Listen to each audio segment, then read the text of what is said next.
सभी साथियों को नमस्कार। आज कुछ ऐसे प्रश्नों पर चर्चा करेंगे जो मिसलेनियस हैं, जो विभिन्न टॉपिकों से आते हैं और परीक्षा में अवश्य उस टॉपिक से प्रश्न आता है। तो उसके थोड़े कॉन्सेप्ट को, थोड़ी अवधारणा को आप समझेंगे तो बेहतर रूप से प्रश्न सॉल्व करेंगे। बहुभुज से संबंधित कुछ प्रश्न आते हैं। देखिए, बहुभुज क्या होता है पहले ये जान लीजिए। बहुभुज, भुज मतलब क्या होता है भुजा, और बहु मतलब बहुत सी। जहां बहुत सी भुजाएं हों, ठीक है, वो हमारा क्या होता है, बहुभुज हो जाता है। अब देखिए कुछ बहुभुज, अब बहुभुज में एक पहला टॉपिक है, जिसको पहला प्रकार है जो सम बहुभुज होता है। क्या होता है, सम बहुभुज। अब आपने बहुत सी भुजाएं, और सम का मतलब क्या होता है, समान। मतलब बहुत सारी भुजाएं हो, सभी भुजाएं हमारी समान हो, तो वो हमारा क्या हो जाएगा, सम बहुभुज आएगा। इसके लिए एक प्रश्न जो परीक्षा में हमेशा आता है, वो प्रश्न आता है बहुभुज के, बहुभुज मतलब सम बहुभुज के अंतः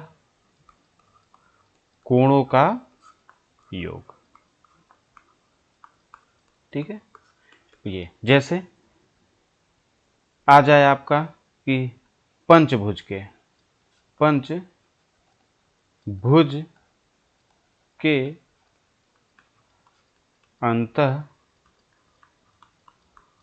कोणों का योग। ठीक है, ये आपका आ जाएगा कि पंचभुज के अंतः कोणों का योग कितना होता है। तो इसके लिए एक फॉर्मूला होता है कि अगर समबहुभुज है, ठीक है, समबहुभुज अगर हम मान लेते हैं कि कोई ऐसा बहुभुज है जिसमें n भुजा है, तो n भुजा के सम बहुभुज के अंतः कोणों का योग। ठीक है, ये होता है n-2 इंटू 180। ठीक है, n-2। जैसे अब इस प्रश्न पे आ जाते हैं, पंचभुज, तो पंचभुज n का मान यहाँ क्या हो जाएगा, n इज इक्वल टू 5 हो गया।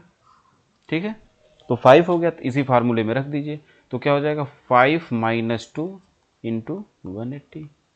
कितना हो जाएगा, 5-2 3 हो जाएगा, 3 इंटू 180, 18-3-54, ये 540 डिग्री होगा। मतलब अगर 5 भुजा का समबहुभुज है तो उसकी जो है अंतःकोणों का योग कितना होगा, 540 होगा। अब समबहुभुज का मतलब आप ये समझ लीजिए, जैसे सपोज दैट यहाँ कुछ मानक हो सकता है, कुछ अंतर रहे, ये चूँकि मैं ऐसे बना रहा हूँ, ये ठीक है, ये हमारा क्या होगा, पंचभुज होगा। 1 2 3 4 5, ये सभी भुजाएं हमने बराबर है। ये ठीक है, बनाने मान लिए थोड़ा बहुत ऊपर नीचे हो गया है, उसका मतलब नहीं, आपको समझना कॉन्सेप्ट। ये सभी भुजाएं यहाँ हमारी बराबर है। तो ये इसके प्रत्येक मतलब सभी अंतःकोणों को जब हम जोड़ देंगे, ठीक है, ये अंतःकोण होते हैं, ये अंतःकोण होते हैं, ये बाहर जो होता है वो बहिष्कोण हमारा होता है। तो जब अंतःकोणों को हम जोड़ देंगे तो उसका योग कितना होगा, 540 होगा। ये तो समबहुभुज होगा। अब हमारा 5 भुजा हो, केवल बहुभुज हो, तो ऐसा भी हो सकता है ना, 5 भुजाएं हैं, ऐसा हो गया, फिर ऐसा हो गया, फिर ऐसा हो गया, फिर ऐसा हो गया। देखिए क्या सभी इक्वल है, नहीं है। तो ये समबहुभुज नहीं है, ये सिर्फ क्या है, ये सम पंचभुज नहीं है, ये सिर्फ पंचभुज है। यहाँ 5 भुजाएं बट सभी समान नहीं है। तो मेरा कहने का मतलब समझ गए कि समबहुभुज के लिए हमारा फॉर्मूला होता है। तो ये तो रहा कि आपने कहा कि सभी कोणों का योग कितना हो गया, 540। लेकिन अगर आपसे बात की जाए कि इसका प्रत्येक कोण क्या होगा, ठीक है, प्रत्येक कोण क्या होगा, तो आप जानते हैं कि जब कभी भी किसी भी कहीं भी अगर भुजाएं समान है तो सम्मुख सभी कोण क्या होंगे, बराबर होंगे। ठीक है, तो इसका सम्मुख कोण ये, इसका सम्मुख कोण ये, तो सब भुजा का इसका सम्मुख कोण ये। तो मेरा कहने का तात्पर्य कि सभी कोण क्या है, पंचभुज में बराबर होंगे। तो फार्मूला बनता है, इसको फार्मूला चाहे कह लीजिए, या जो बहुभुज के कोणों का योग है उस जितनी भुजाएं उससे भाग दे दीजिए, तो कितना हो जाएगा, 108 अंश। आप भाग देंगे तो 108 अंश, इसका मतलब ये प्रत्येक कोण कितने का है, 108 का है, 108 का है, 108 का है, ये 108 का है। ठीक है, मुझे लगता है कि ये समझ में आ गया होगा। नहीं तो इसी को फार्मूले में लिखा जाता है कि n भुजा के सम बहुभुज का प्रत्येक कोण। ठीक है, कितना होता है, यही पहले n-2 इंटू 180, फिर जो मैंने कहा कि जितनी भुजाएं उससे 5 से भाग देंगे तो प्रत्येक कोण, चूंकि सभी का योग 540 था, सभी कोण बराबर होंगे तो 5 से भाग दे देंगे तो प्रत्येक कोण पता चलेगा, तो वही यहाँ बटे n हो जाता है। ये हमारा क्या हो जाता है, ये हमारा एक तरीके से कहेंगे तो ये हमारा फार्मूला हो जाता है। ठीक है, ये हमारा क्या हो जाता है, ये हमारा फार्मूला हो जाता है। ठीक है, एक फार्मूला ये हो जाता है और दूसरा फार्मूला हमारा ये हो जाता है। ठीक है, इसको नोट कर लीजिएगा। 2021 टेट में इससे प्रश्न आया था कि यही प्रश्न था, पंचभुज के अंतःकोणों का योग कितना होता है। आपको 4 विकल्प दे दिए जाएंगे, 540, 680, 390। ठीक है, ये दे दिया जाएगा। तो मुझे लगता है कि ये सभी को बात समझ में आ गई होगी। आगे बढ़ते हैं। हाँ, एक चीज़ छोटी सी यहीं और बता दूं कि n ये तो अंतःकोणों का योग है, किसी भी समबाहुभुज के बहिष्कोणों का योग कितना होता है, 360 होगा, कोई हो। ठीक है, जैसे अगर अभी हम कह दें, आगे थोड़ी सी चर्चा कर लेते हैं। जैसे मैं यहाँ कह दूं कि 8 भुजा के समबाहुभुज का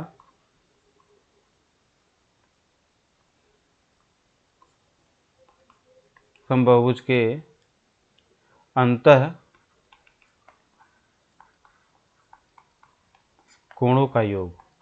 ठीक है, आपको फार्मूला पता है, तुरंत क्या करोगे, n-2 इंटू 180 आपने कर दिया, कितना हो जाएगा, 8-2 इंटू 180। ठीक है, आप ये कितना हो जाएगा, 6 इंटू 180,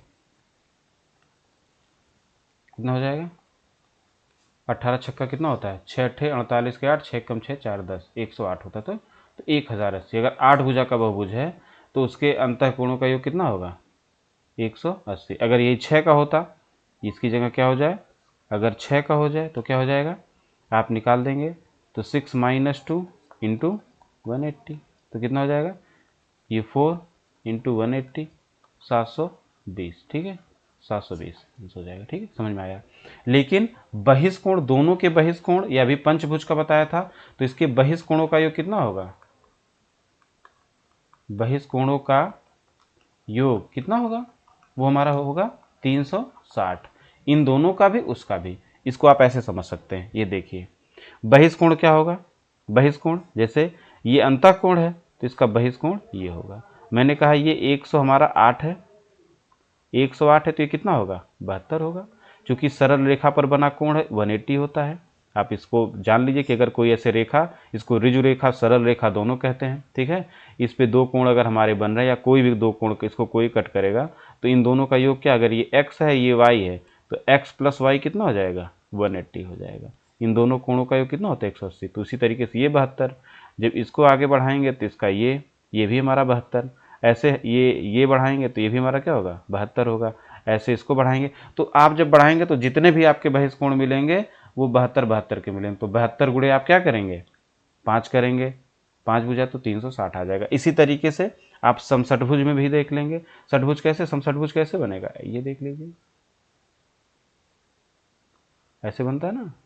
देखिए 6 भुजा, 1 2 3 4 5 6। ठीक है, तो यहाँ भी अब हमारा प्रत्येक कोण कितने का होगा, प्रत्येक कोण। अब अगर प्रत्येक कोण निकालना है तो आप 6 से भाग दे दीजिए यहाँ से, क्योंकि बाई n हो जाएगा, कोणों का योग हो गया 720। ठीक है, अब प्रत्येक कोण निकालना तो 720 बाई हम क्या करेंगे, 6 कर देंगे, क्योंकि फार्मूला यही तो ना, n-2 इंटू 180, ये तो सभी अंतःकोणों का योग होता है बटे n होता है। तो n कितना, 6, तो कितना हो जाएगा, 12 6 72। इसका मतलब ये कोण हमारा क्या होगा, 120। ये हमारा क्या होगा, 120। सभी कोण कितना है, 120। सभी कोण क्या है, 120, सभी 120 है। ठीक है, तो ये सभी 120 है। तो आप देख लीजिए, तो यहाँ क्या हो जाएगा, ये कितना बचेगा, 60। इसी तरीके के 60 6 बाहरी कोण मिलेंगे, तो 60 गुणे कितना होगा 6, तो कितना हो जाएगा 360।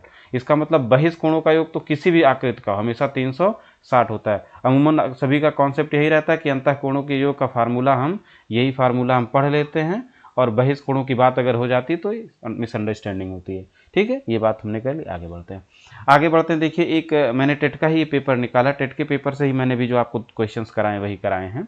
ठीक है, और किसी परीक्षा में इसी तरीके के प्रश्न आते हैं जो भी अर्थमेटिक के आएंगे। देखिए, एक ये प्रश्न आया है, इसको बेसिक कॉन्सेप्ट से बताऊंगा। ठीक है, आपको समझना होगा। देखिए क्या दिया है कि 2 अंकी संख्या के अंकों का गुणनफल 6 है, उस संख्या में 9 जोड़ने से प्राप्त संख्या में अंकों के स्थान बदल जाते हैं, वह संख्या क्या होगी। इसको सबसे आसान तरीके से लिया जाए। आप देखिए क्या लिखा है, यहां से करते हैं। लिखा है 2 अंकीय संख्या। इसका मतलब जो संख्या हमारी होगी उसमें कितने अंक होंगे, 2 अंक होंगे ना। एक इकाई का होगा, एक दहाई का होगा, यही होगा ना। जब 2 अंक की संख्या का मतलब जैसे हमारा 25 है, 28, इसमें कितने अंक हैं, 2 अंक हैं। तो एक अंक इसका इकाई का है, कितना हमारा दहाई का है। तो 2 अंक की संख्याओं में हमने क्या मान लिया कि माना, यहाँ इसको अब हम उसी पे चलते हैं। जब मैंने आपको अलजेब्रा पढ़ाई थी, बीज गणित पढ़ाया था, तो चर अचर बताया था। अब यहाँ हमारा सब चर में लेके चलना, वेरिएबल लेके चलना है। माना इकाई का अंक, संख्या नहीं, माना इकाई का अंक, ठीक है, कितना है, x है। और दहाई का चूंकि 2 अंक की है, दहाई का अंक क्या हो जाएगा, दहाई का अंक हमारा कितना हो जाएगा, y हो जाएगा। तो अगर हम कोई आपसे बताएं, कहते हैं कि इकाई का अंक 2 है और दहाई का अंक 5 है, तो संख्या क्या होगी, तो आप तुरंत बता दोगे 52। लेकिन ये 52 कब आया, जब आपने 5 में किसका, दहाई के स्थान पे 10 से गुणा करा और आपने 2 लिखा, तभी 10 बचे 50 हो गया, 50 धन 2 कितना हुआ, 52 हुआ। आप समझ गए इस बात को। तो अगर हम ये दोनों चीजें लिखी, अगर हमने कहा फिर संख्या क्या होगी, संख्या क्या होगी, तो जैसे आपने यहां निकाला ना कि 2 इकाई का 2 था और दहाई का क्या था, 5 था, तो 10 गुणे 5। तो यहाँ आप क्या कर सकते हैं, दहाई का क्या है, y है, तो 10 गुणे क्या कर दीजिए, y कर दीजिए, प्लस इकाई ऐसे जुड़ जाएगी। तो संख्या क्या हो जाएगी, संख्या 10y प्लस x, ये हमारी निकल गई। ये आपकी बात यहाँ तक, अभी यहाँ तक केवल आप अभी संख्या तक पहुंचे। मतलब 2 अंक की संख्याओं की बात हुई तो हमारी संख्या क्या होगी, यही होगी, अगर हम दोनों चर माने। अब कह रहा है इसके अंकों का गुणनफल। अंकों का गुणनफल मतलब जैसे हमने कहा अंक कौन से, एक्स वाई, तो इसी के अनुसार पहली शर्त x इंटू वाई कितना हो जाएगा, कितना दिया है, 6। तो ये हमारा एक समीकरण बन गया कि दोनों अंकों का गुणनफल ये है। फिर क्या दिया, दूसरी शर्त क्या दी है, तो पहली शर्त, ये कौन सी शर्त है, ये हमारी पहली शर्त है। जो पहली शर्त इसी दिया है कि दोनों में क्या है, मतलब जब 2 अंक की संख्या की बात होगी तो इतना तो आपको हमेशा कर लेना है। इतना करने के बाद फिर आप पढ़ेंगे क्या है। तो आपने देखा क्या है कि अंकों का गुणनफल कितना, 6, तो आपने अंकों का गुणनफल कर लिया, पहली शर्त। दूसरी शर्त में क्या दिया, उस संख्या में 9 जोड़ने से प्राप्त संख्या में अंकों के स्थान बदल जाते हैं। एक बार इसको समझना पड़ेगा आपको। हमें संख्या क्या मिली थी, 10y प्लस x, ये हमें संख्या मिली थी। कह रहा है कि इसमें अगर हम 9 जोड़ते हैं, तो हमने जोड़ दिया 9 जोड़ने पे तो जो संख्या हमको मिलेगी, जैसे ये संख्या हमारी है, इस संख्या में अगर हम 9 जोड़ते हैं तो जो हमारी संख्या मिलती है उसके स्थान बदल जाते हैं। इसका मतलब इकाई वाला दहाई हो जाता है, दहाई वाला इकाई हो जाता है। तो अभी संख्या क्या थी, अभी संख्या हमारी ये थी, क्या थी, 10y प्लस x। तो अब जब इकाई वाला क्या हो जाएगा, दहाई हो जाएगा, तो 10x हो जाएगा प्लस y हो जाएगा। मुझे लगता है यहाँ तक आपको कोई दिक्कत नहीं होगी। ठीक है, तो अब हम क्या करेंगे, हम यहाँ जो है इसको सॉल्व करते हैं। आप जानते हैं कि चर पद एक तरफ ले आइए या चर एक, तो 10y में से y घटेगा प्लस x माइनस 10x, और 9 इधर जाएगा तो 9 इस तरफ प्लस का है तो इधर जाएगा माइनस का होगा। तो y में से y घटा तो ये कितना हो जाएगा, 9y। ठीक है, और ये कितना हो गया, माइनस 10x में से x घटेगा तो कितना हो जाएगा, माइनस 9x बराबर -9। अब क्या करेंगे, अगर हम कहें कि दोनों तरफ हमने -1 से गुणा कर दिया, किससे गुणा कर दिया, -1 से, तो कोई परिवर्तन होगा, नहीं होगा। क्योंकि अगर दोनों पक्ष में किसी भी चीज से गुणा करोगे या दोनों पक्ष में कुछ भी जोड़ोगे तो इक्वेशन में, समीकरण में कोई परिवर्तन नहीं होता। तो मैंने -1 से गुणा किया तो क्या हो जाएगा, 9x माइनस 9y हो जाएगा। क्यों, ये -9 हो जाता है, ये माइनस माइनस प्लस हो जाता है, तो इसको हमने सिर्फ पहले लिख दिया, 9x माइनस 9y, और -1 इंटू -9 होगा तो 9 हो जाएगा।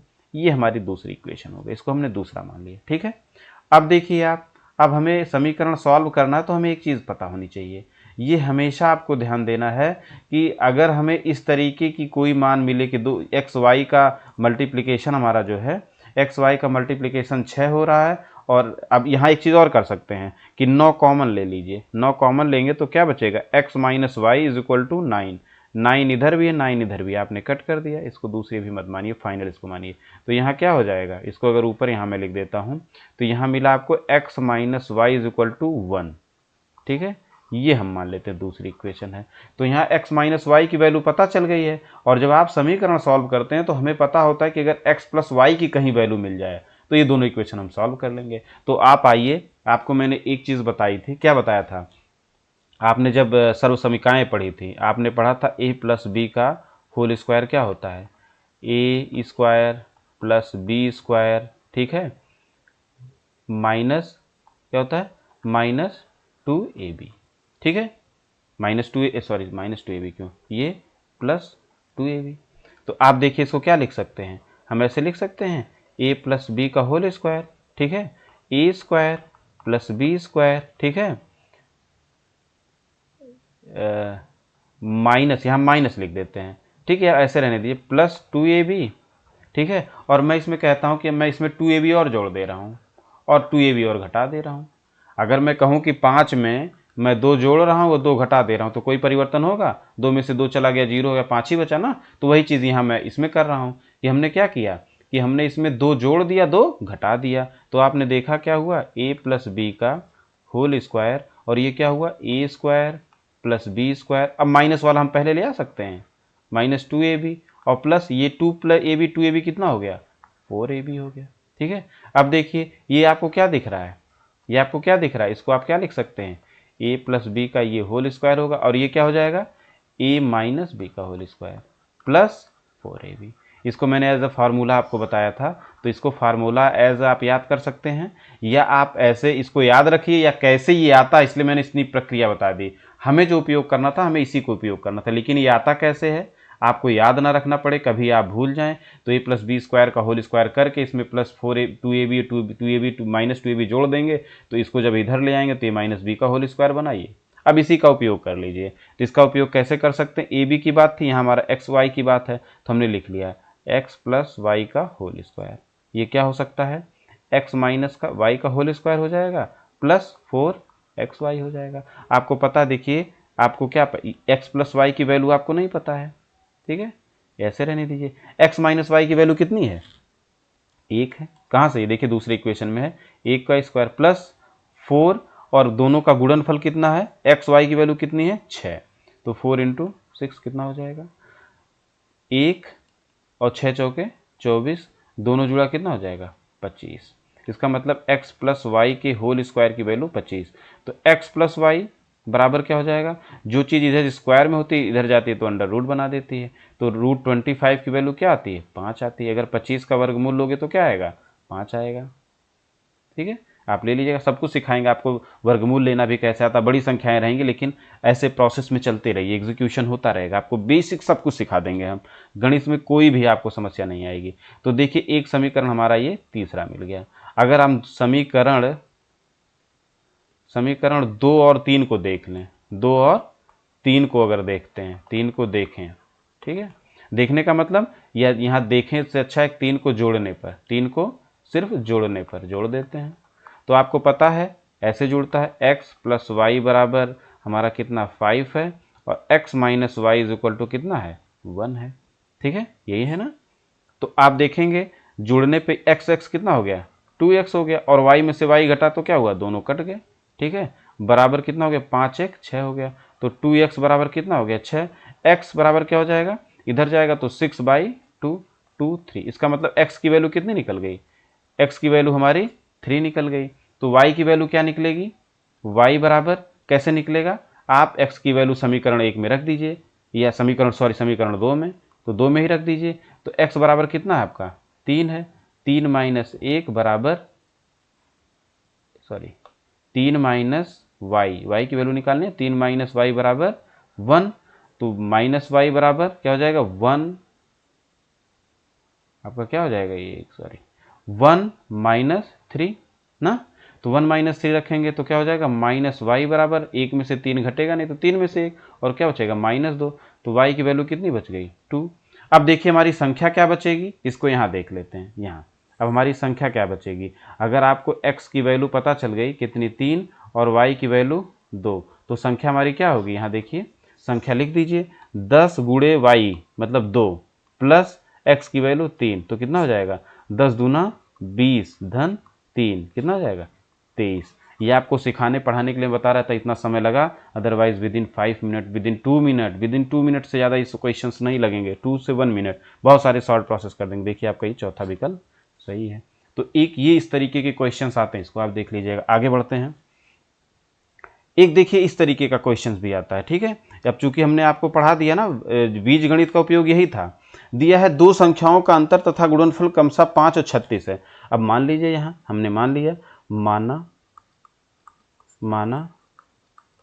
संख्या बराबर माना संख्या क्या, माना पहली संख्या, यहाँ लिख देते हैं माना पहली संख्या बराबर क्या हो गया x, और दूसरी मान लीजिए, दूसरी कितनी है y, चूंकि दो संख्याएं हैं तो कितना हो जाएगा x इंटू वाई, अंतर है पहले तो पहले अंतर लिख लीजिए, ठीक है। x minus y is equal to कितना दिया है 5, दिखा ना कि अंतर तथा गुणनफल क्रमशः, अंतर 5 और गुणनफल कितना है 36 है, तो x into y is equal to 36, ठीक है। अब देखिए x y is equal to 36। अब देखिए फिर आपको यहीं x प्लस वाई की वैल्यू निकालनी पड़ेगी, हमारी इक्वेशन 1 हो गई। अब हमें x प्लस वाई की वैल्यू, तो वही निकालिए आप, जो हमने अभी फार्मूला वहाँ लिखा था कि ये फार्मूला था ना, इसको कैसे डिराइव किया था आप देख लीजिएगा। a प्लस बी का होल स्क्वायर बराबर क्या होता है a माइनस बी का होल स्क्वायर प्लस 4ab, ठीक है। तो आप यहीं ए बी की जगह क्या हो जाएगा x प्लस वाई का whole square is equal to x minus y की वैल्यू कितनी है 5 है, ठीक है, 5 का स्क्वायर प्लस 4, या इसको पहले मैं फार्मूला इसके टर्म में ही लिख देता हूँ, ठीक है, तो आपको ज़्यादा समझ में आएगा। x माइनस वाई का होल स्क्वायर प्लस 4xy, तो x प्लस वाई की वैल्यू ये हमें फाइंड आउट ही करनी है इसके, ठीक है। तो x माइनस वाई की वैल्यू कितनी है 5, ठीक है, प्लस 4 इंटू 36 कर दीजिए, तो देखिए क्या हो जाएगा x प्लस वाई का whole square is equal to 5 का कितना हो जाएगा 25 प्लस 44, 4 6 24 के 4 4 3 12 तो 14, ठीक है 144, ठीक है। तो आप देखेंगे x प्लस वाई का whole square is equal to कितना हो जाएगा 169, दोनों को ऐड करेंगे तो x प्लस वाई क्या हो जाएगा x plus y under root, इस तरह पूरा जो है हमारा वो अंडर रूट हो जाएगा।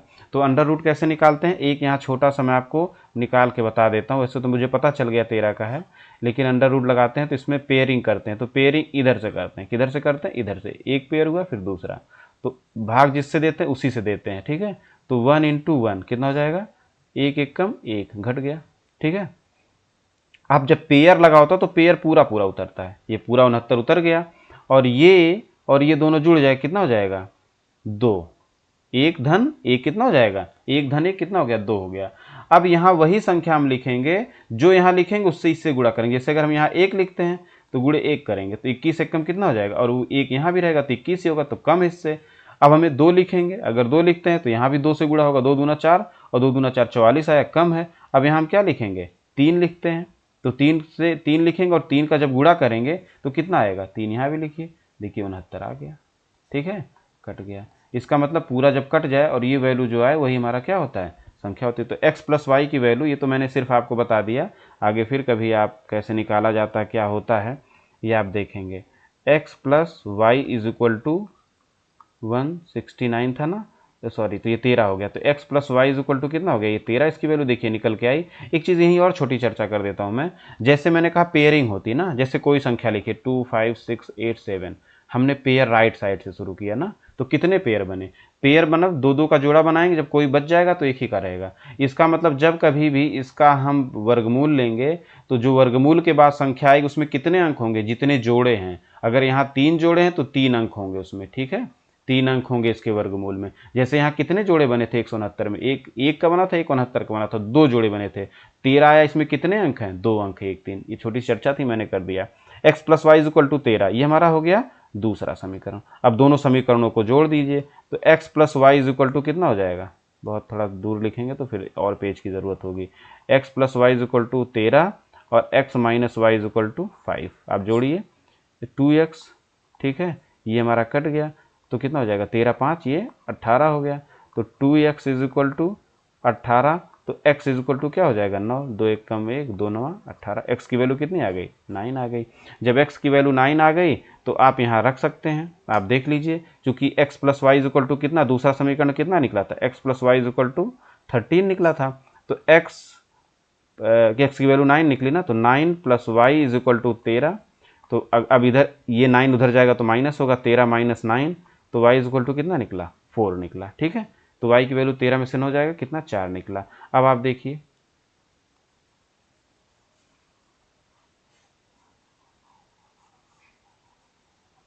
अभी सवाल को यहाँ देख लीजिए थोड़ा सा। सवाल में क्या कह रहा है कि x और y की वैल्यू निकल गई। x बराबर कितना निकला हमारा, x बराबर कितना निकला 9 और y बराबर हमारा कितना निकला 4। अब कह रहा है कि उनके व्युत्क्रमों का अंतर, तो x का व्युत्क्रम क्या हो जाएगा, व्युत्क्रम मतलब उल्टा 1/9, y का व्युत्क्रम कितना हो जाएगा 1/4, 1/4 1/9। इसका अंतर देखिए, अंतर क्या होता है, अंतर डिफरेंस ऐसे साइन होता है, ठीक है, और माइनस का ऐसे होता है। डिफरेंस का मतलब होता है, अंतर का मतलब होता है बड़े में से छोटा घटा दीजिए। तो सबसे पहले आपको ये जानना होगा कि बड़ा कौन है छोटा कौन है। 1/4 का मतलब क्या होगा, 1/4 का मतलब कि कोई वस्तु 4 हिस्से में है, ठीक है, यही मतलब समान वस्तु मान लेता हूँ, ठीक है, तो आपको ज़्यादा समझ में आएगा। समान वस्तु, इसके 4 हिस्से करिए, 1 2 3, 4 बराबर भाग हो गए, 1 2 3 4। तो ये वाला जो कलर हमने किया ये हिस्सा कितना हो गया 1/4 हो गया। 1/9 का मतलब इसी वस्तु का कितना हिस्सा करिए, 1 2 3 4 5 6 7, 1 2 3 4 5 6 7 8, एक और कर लेते हैं थोड़ा सा खींचने में, तो इसका मतलब 9 भाग हो गए। 9 में कौन सा, एक, ये हमारा छोटा सा जो होगा 1/9। तो ज़्यादा हिस्सा कहाँ पे है, 1/4 में है ना। आप मत देखिए कि 4 छोटा है बड़ा है, तो यहाँ हमें ज़्यादा हिस्सा मिल रहा है, इसलिए 1/4 हमारा क्या होगा बड़ा होगा। अगर अंश समान है तो जिस भिन्न का हर छोटा होगा वही हमारा क्या होगा बड़ी होगी। तो 1/4 हमारा बड़ा है, तो आपको घटा देना है 1/4 माइनस 1/9। जब हर असमान होता है तो हम क्या लेते हैं एलसीएम, 9 और 4 का जब एलसीएम लेंगे तो 36 आएगा, 36 आ गया। अब क्या करेंगे, 4 से 36 में भाग दीजिए, तो 4 9 36, 1 गुड़े 9 माइनस 9 चौके 36, तो 1 गुड़े 4, तो क्या ऊपर बचा 9 माइनस 4/36। 9 में से 4 गया कितना हो गया 5/36। यही उत्तर आप देखिए 5/36, ये आपका सही विकल्प है। ठीक है, आगे बढ़ते हैं। एक देखिए ये प्रश्न दिखा है, ऐसे भी आता है, ये भिन्न भी मैंने आपको पढ़ा दिया। क्या पढ़ा दिया है, जिन टॉपिक को मैंने पढ़ा दिया है वहीं के प्रश्न मैं चर्चा कर रहा हूँ, जिससे भिन्न है। ये देखा है कि एक खंभे का 4/7 भाग कीचड़ में धंसा है। जब धंसे हुए भाग का 1/3 भाग बाहर खींचा जाता है तो पाया गया कि 8 मीटर माप का खंभा अभी भी कीचड़ में है। तो इसको बारी बारी से करिए, ऐसे तो घाच पाच हो जा रहा है। जैसे एक खंभा मान लेते हैं, ठीक है, ये हमारा खंभा है, ठीक है। अब कहा जा रहा है कि इसके कितने 4/7, इसका मतलब 7 भाग हैं इसके, इस खंभे के। ये मान लीजिए x मीटर खंभा, कितना मीटर खंभा है, x मीटर खंभा है, तो इसके कितने भाग हो रहे हैं 7, 1 2 3 4 5 6 और 7। तो कहा जा रहा है कि कितना ये जमीन में है 4/7, इसका मतलब 1 2 3 4, ये आप देख रहे हैं इतना जो हिस्सा है इसका कहाँ है जमीन में है, ठीक है। तो इसका कितना हिस्सा जमीन में है 4/7x, ये कहाँ है जमीन में है, ठीक है। x का 4/7 हिस्सा जमीन में है। अब कह रहा है कि जब धसे हुए भाग का 1/3 बाहर खींचा जा रहा है, इसका मतलब इसको खींच रहे हैं तो बाहर कितना खींचे, बाहर खींचा गया कितना 4/7 का 1/3, तो 4/7 का 1/3, इसका मतलब क्या हो जाएगा 4/7x गुणे 1/3। तो 4 और 4 1 कम 4 होगा, हर का गुणा हो जाएगा 7 3 21। इतना भाग हमारा क्या है बाहर खींचा गया, ये तो बाहर खींचा गया भाग है। फिर कह रहा है तो पाया गया कि 8 मीटर माप का खंभा अभी भी कीचड़ में है, ठीक है। तो और जो खंभा जो कीचड़ में है वो कितना होगा, टोटल इतना कीचड़ में था, ठीक है, टोटल कितना कीचड़ में था 4/7x हमारा ये कीचड़ में था, और जब हमने खींचा तो कितना बाहर खींचा, इतना बाहर खींच लिया, तो कितना जो बाहर खींच लिया उसको घटा दीजिए, तो 4/21x, और ये जब दोनों में से घटाएंगे तो जो अभी भी कीचड़ में वही मिल जाएगा। तो कितना बता रहा, कह रहा 8 मीटर कीचड़ में है, ठीक है, ये 8 मीटर कीचड़ में, तो इसको घटाइए, तो 4/7, दोनों का एलसीएम क्या हो जाएगा 21, ठीक है, दोनों का एलसीएम क्या हो जाएगा 21, 7 और 21 का एलसीएम 21 होगा, ठीक है। अमूमन आप देखिए एलसीएम में छोटी बात बता दे रहा हूं, अगर एक संख्या दूसरी को डिवाइड कर रही है तो जो बड़ी संख्या वही हमारी क्या हो जाती है, एलसीएम हो जाती है, ठीक है। तो आप देखिए 7 त्रिक 21, ये 4 है, तो 4 गुणे 7 त्रिक 21 3 ना, 7 त्रिक 21 3 गुणे 4 x माइनस 21 है, तो ये 4x बराबर 8 आ जाएगा, ठीक है। यहीं आगे देखिएगा आप क्या हो जाएगा, तो 4 तिहाई 12x माइनस 4x अपान 21 बराबर कितना हो जाएगा 8 हो जाएगा। तो कितना हो जाएगा 12 4 16, सॉरी 12 4 क्यों, 12 में से 4 गया, कितना बचा 8x/21 बराबर 8, ठीक है। तो अब क्या हो जाएगा, आप देखते हैं कि जो इधर गुणे में उधर भाग में चला जाएगा, तो x बराबर क्या हो जाएगा 8 गुणे 21/8 हो जाएगा, इधर 8/21 था, इस तरफ गुणे में जाएगा तो क्या हो जाएगा 21/8 हो जाएगा, ठीक है, 21/8, चूंकि 8 कहाँ जाएगा बटे में जाएगा, और 21 इस तरफ, चूंकि 21 इस तरफ भाग में था तो इस तरफ गुणे में गया, ये इस तरफ गुणे में था तो इस तरफ भाग में गया, तो 8 एकम 8, x बराबर कितना आ जाएगा 21। इसका मतलब कि हमारी जो है खंभे की लंबाई कितनी है, तो खंभे की पूरी लंबाई हमने x मानी थी ना, तो x हमारी कितनी 21 मीटर है। तो इसको x मान के आपको यही जो भी प्रोसेस कह रहा है उसी के बिहाफ पे आप एग्जीक्यूशन करेंगे, तो आप क्वेश्चन कहीं गलत नहीं, बस आपका कॉन्सेप्ट क्लियर हो, ठीक है। आगे बढ़ते हैं, ये देखिए, ये तो फैक्चुअल क्वेश्चंस आपको याद रखना है कि जब कभी भी भुजाओं की, किसी त्रिभुज की भुजाओं के अगर मध्य बिंदुओं को आप मिलाते हैं, ठीक है, मध्य बिंदु मिलाने से जो त्रिभुज बनेगा, तो हमारे कुल कितने त्रिभुज हो जाए 1 2 3 4, ठीक है। तो ये 4 त्रिभुज बनते हैं, इनका क्षेत्रफल आपस में बराबर होता है, तो इसीलिए कहा जाता है इसमें किसी भी त्रिभुज का क्षेत्रफल देंगे तो जो बड़ा वाला त्रिभुज है ABC उसका 1/4 होता है, ठीक है ना। आप देख रहे हैं कितने त्रिभुज बने 1 2 3 4, इसमें किसी भी इन चारों त्रिभुज में से किसी भी त्रिभुज का क्षेत्रफल बड़े वाले त्रिभुज का 1/4 होता है, तो आपको ये याद रखना है, ठीक है, ठीक है। ये देखिए मैंने लगभग इसी टेट के पेपर से यही लिया था, तो जितने टॉपिक हमने कवर किए थे उस पर हमने चर्चा कर ली, ठीक है। आशा करता हूँ कि आप इन सभी प्रश्नों को सॉल्व करेंगे, ऐसे ही प्रश्न आपको परीक्षा में मिलेंगे। बहुत बहुत धन्यवाद।